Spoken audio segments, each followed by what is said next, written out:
जय हिंद जय भारत। दोस्तों आप देख रहे हैं लाइव भारत में, हूं आपका दोस्त सफर शुक्ला। आज यहाँ पर पेट्रोल की बढ़ती, डीजल के दामों को लेकर एनएसयूआई एक मुख्य विंग है कांग्रेस का, और यूँ कहें कि यूथ कांग्रेस और कांग्रेस जो है एनएसयूआई पे ही डिपेंड करती है, और ये युवा विंग है। आज यहाँ पर पेट्रोल और डीजल के बढ़ते दामों को लेकर अमित शाह और प्रधानमंत्री के खिलाफ इन्होंने नारेबाजी की है।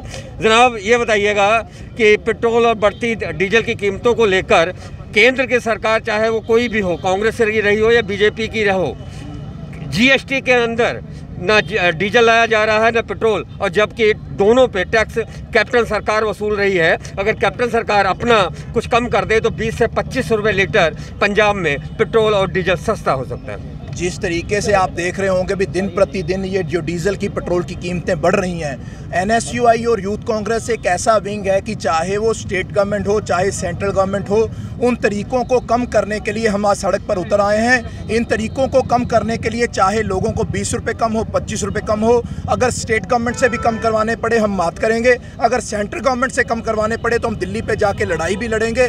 और जिस तरीके से आप देख रहे होंगे भी रसोई गैस को भी दिन प्रतिदिन बढ़ाया जा रहा है, उन तरीकों को देखते हुए आज हमने धरना प्रदर्शन किया है, और इसको हम चाहे दिल्ली तक लेके जाना पड़े हम इसको कम करवा के रहेंगे। आप बात बिल्कुल गोलमोल करके सेंचुरी मार चुका है अमृतसर की बात करें, सबसे महंगा पेट्रोल अगर महाराष्ट्र के बाद हम खरीदते हैं। और ये बताइएगा पंजाब सरकार, फिर वही बात, पंजाब सरकार अगर अपने हिस्से से कुछ पैसा, कुछ टैक्स इसको कम कर दे तो 20 से 25 रुपये कम हो जाए। और सबसे बड़ी बात, अगर सरकार को पैसा चाहिए तो शराब के जो ठेके हैं सरकारी कर दें। 50,000 करोड़ की आमदन सरकार को, एनएसयूआई विंग है। आप क्यों नहीं सलाह देते कैप्टन कुमार राजा को, भैया ये जो है शराब के ठेके सरकारी कर दिए जाए, इस पर जो आप वैट वसूल कम कर दो। केंद्र सरकार करे ना करे, सरकार तो आपकी पंजाब में है, पंजाब क्यों नहीं करता? देखो जो एक्साइज पॉलिसी की आप बात अब मीडिया पे कर रहे हो, जहाँ पे इस प्लेटफॉर्म पे कर रहे हो, ये पॉलिसी बहुत जल्दी से बनने के आके सामने आ रही है। चाहे वो एक्साइज की पॉलिसी है चाहे इलेक्ट्रिसिटी की पॉलिसी है, जल्दी ही लोगों के बीच आके लोगों के सहूलत के लिए सामने आएगी। ये कोई बात नहीं है कि 50,000 करोड़ फंड इकट्ठा होता है। ये जब प्लेटफॉर्म जो ग्राउंड पे आएगा, ग्राउंड से कितने फंड इकट्ठा होता है, कितना रेवेन्यू आता है, उस तरीके की बात तब होगी। हम पहले कैलकुलेशन इतनी बड़ी लगा के लोगों के बीच में नहीं बता सकते। कैप्टन अमरिंदर सिंह जी प्रैक्टिकल काम करते हैं, जब करके दिखाएंगे, जब रेवेन्यू आएगा तब लोगों को बताएंगे। 4.5 साल से बीत गए, क्या प्रैक्टिकल आपको अब उन्होंने जब देखा कि हर तरफ विरोध होता है, आज बिजली को लेकर यहाँ पे सभी श्रोमणी अकाली दल भी मोर्चा खोल दिया, किसानों का अलग मोर्चा है, कहीं ना कहीं आपको बताया आप भी आ गए हैं मोर्चे में, हर तरफ धरना प्रदर्शन कैप्टन सरकार के 4.5 साल की। किस उम्मीद से आप लोगों को चेहरा दिखाएंगे कि कैप्टन ने ये कर दिया? किस उम्मीद से जाएंगे आप वोट लेने? हम इस उम्मीद से जाएंगे जिस तरीके से हमने मैनिफेस्टो में 80 से 85% लोगों के काम को बताए हुए हम कर चुके हैं, और अकाली दल के लगाए हुए धरनों का जवाब हम तब देंगे जब 2022 के चुनावों में लोग हमारे कांग्रेस के चिन्ह को दबा कर इतनी ज़्यादा मत से हमें जिताएंगे, और जब हम दोबारा से विधानसभा में जाके अपनी बहुत बहुमत से सरकार बनाएंगे, उसका जवाब तब लोग देंगे।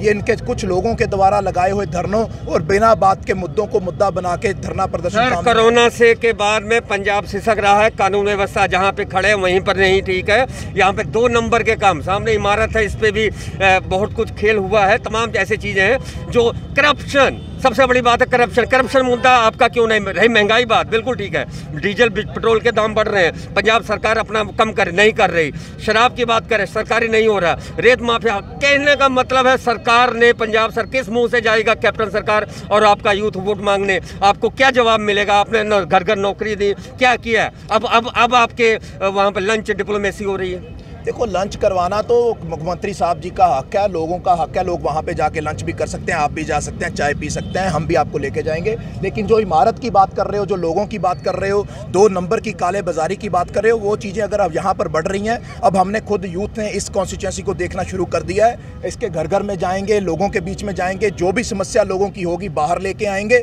अगर कोई 2 नंबर की इमारत बनी हुई है तो उसके ऊपर कार्रवाई भी करवाएंगे, और उसको जिस तरीके से भी कोई टैक्स लगता होगा, फाइन लगता होगा, वो लगवा के उसको फाइन जरूर भरवाएंगे। आपने कहा इस विधानसभा, तो उत्तर विधानसभा में कहीं ना कहीं अक्षय शर्मा की एंट्री कैप्टन सरकार के एक उम्मीदवार के तौर पे की जा सकती है।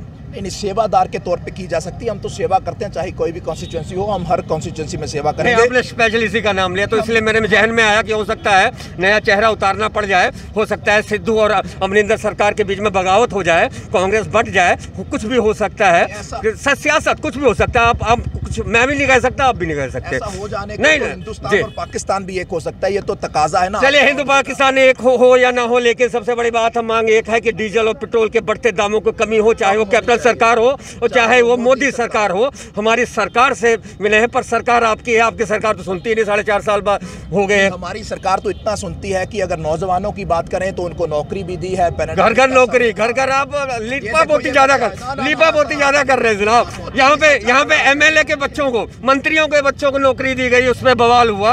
और ये देखिए आम जन नौकरी नहीं, आप गलत बात कर रहे हैं, क्योंकि आप कैपिटल सरकार के सिपाही हैं, तो सिपाही का फर्ज बनता है कि पर्दा डालना। हम कांग्रेस पार्टी के सिपाही हैं। अगर हमारे मुख्यमंत्री ने किसी के दादा की शहीदी को देखते हुए उसको नौकरी दी है, हम उसका स्वागत करते हैं। अगर हमारा पार्टी का चीफ कोई फैसला लेता है, शहीद भगत सिंह का परिवार सिसक रहा है जनाब, शहीद भगत सिंह का परिवार का, और वही सिद्धू हैं जो वहां पे जाते हैं, बिजली का बिल देते हैं, मीडिया बुलाते हैं। सिद्धू ने किरकिरी की उस भगत सिंह के परिवार को, मैं कहता हूं सिद्धू की गलती थी, मीडिया को नहीं लेके जाना था, लोगों को बताया कि मैंने बिल दिया। कहने का मतलब ये मत छोड़िए कि शहीद परिवारों को। जी चीज पे आ रहा हूं, अगर आपकी मीडिया को वहां लेके गए थे, आपको सवाल करना चाहिए था, क्यों किसी गरीब की गरीबी को आप लोग बाहर लेके आ रहे हो, क्यों बता रहे हो? क्या जरूरत पड़ गई कि अगर कोई गरीब इंसान बिजली का बिल नहीं दे रहा तो आप उसको मीडिया के सामने पेश कर रहे हो? वो भी शहीद है। यहाँ पर पेट्रोल पंप मिल जाता है सरबजीत को पेट्रोल पंप मिल जाता है, लेकिन कोई भी शहीद, चाहे वो चंद्रशेखर आजाद हो, चाहे भगत सिंह, उधम से XYZ, किसी को आज तक आपके 70 साल के 60 साल के सरकार ने, कांग्रेस सरकार ने, किसी ने आज तक शहीद का दर्जा नहीं दिया। हम बात कर रहे हैं शहीदों की। देखो अनेक ऐसे शहीदों के परिवार हैं जिनको काफ़ी सारे पेट्रोल पंप्स, चाहे वो डिपो हों, कई तरह की ऐसी सुविधाएं दी गई हैं। और आगे भी अगर कोई हमारे नेता तो हमारे सामने आता है तो हम उसको सामने एक सरकार के ले जाके हर तरह की सुविधा। चलिए आप मांग करेंगे डीजल पेट्रोल कम हो। चलिए ये तो स्पेशल हम बातचीत कर रहे थे, और आज यहाँ पर लॉरेंस रोड पर हम पहुँचे हैं। NSUI ने आज जाम कर दिया है, और बढ़ते तेल की कीमतों को लेकर आज यहाँ पर जाम है। जिस तरह से आप देख सकते हैं कि कैप्टन सरकार और मोदी सरकार के बीच में यहाँ का जो NSUI है, विंग है, कांग्रेस का विंग है, ये यहाँ पे पहुँचा है। और बढ़ती हुई तेल कीमतों को लेकर ये थी स्पेशल स्टोरी मनोज भगत के साथ सफर शुक्ला की। आप देख रहे थे लाइव बात, देखते रहे लाइव बात। जय हिंद, जय भारत।